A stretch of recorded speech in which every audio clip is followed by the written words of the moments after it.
စိတ်ဓာတ်တွေနှိမ့်ချနေတဲ့လူလောကကြီးမှာ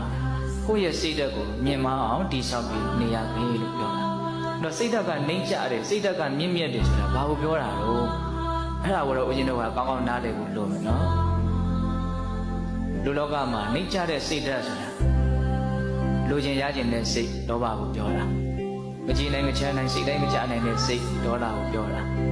ဖြစ်နေတာကတစ်မျိုးဟိုထင်နေတာကတစ်မျိုးအမှန်သိမှုမရှိတဲ့မောဟကိုပြောတာစဉ်းစားကြည့်နော်လူလောကကြီးမှာဒီနှိမ့်ကြတဲ့စိတ်တွေနဲ့ပဲနေနေကြတာဟုတ်လားလူကျင်တာတော့ပဲသိတဲ့စိတ်နဲ့နေနေကြတာ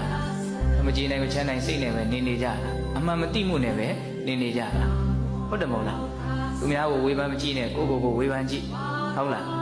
ရလို့စိတ်ဖြစ်လို့စိတ်တွေနဲ့အချင်းကုန်နေတာဒီခါတလေမုန်းစိတ်တွေနဲ့အချင်းကုန်နေတာချိန်တိုင်းလူလိုကတော့မသိစိတ်တွေနဲ့ပဲအချင်းကုန်နေတာဘာတွေတော့လောဘဒေါသမောဟပေါ့ဟုတ်တယ်မဟုတ်လားအဲ့ဒီလောဘဒေါသမောဟနဲ့နေတာကိုနှိမ့်ကြတဲ့စိတ်နဲ့နေတယ်လို့ပြောမလားမြင်မာတဲ့စိတ်နဲ့နေတယ်လို့ပြောမလားနှိမ့်ကြတဲ့စိတ်နဲ့နေကြတာနော်လူချင်းစိတ်တွေမုန်းစိတ်တွေမသိစိတ်တွေနဲ့ပဲနေနေတာအဲ့ဒါအောက်တန်းကြတဲ့စိတ်ပေါ့နော်အဲ့လိုစိတ်ဓာတ်အဖြစ်အောက်တန်းကြနေတဲ့လူလောကကြီးမှာ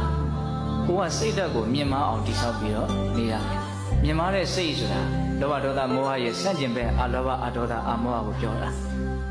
ဟုတ်ရဲ့လားလောဘဒေါသမောဟအာကြီးလာပြီဆိုလို့ရှိရင်ဘသူသေးသေးမတေမာပြီးရောဆိုပြီးတော့ယုံညံ့တဲ့ကာယကံမှုဝစီကံမှုနဲ့လောကကြီးမှာအကြီးတန်းရုပ်ဆိုးကြတာတွေမရှိဘူးလားစိတ်ဓာတ်ကနှိမ့်ကြပြီဆိုရင်အပြောဆိုတာလည်းနှိမ့်ကြတာပဲအပြုမှုကလည်းနှိမ့်ကြတာ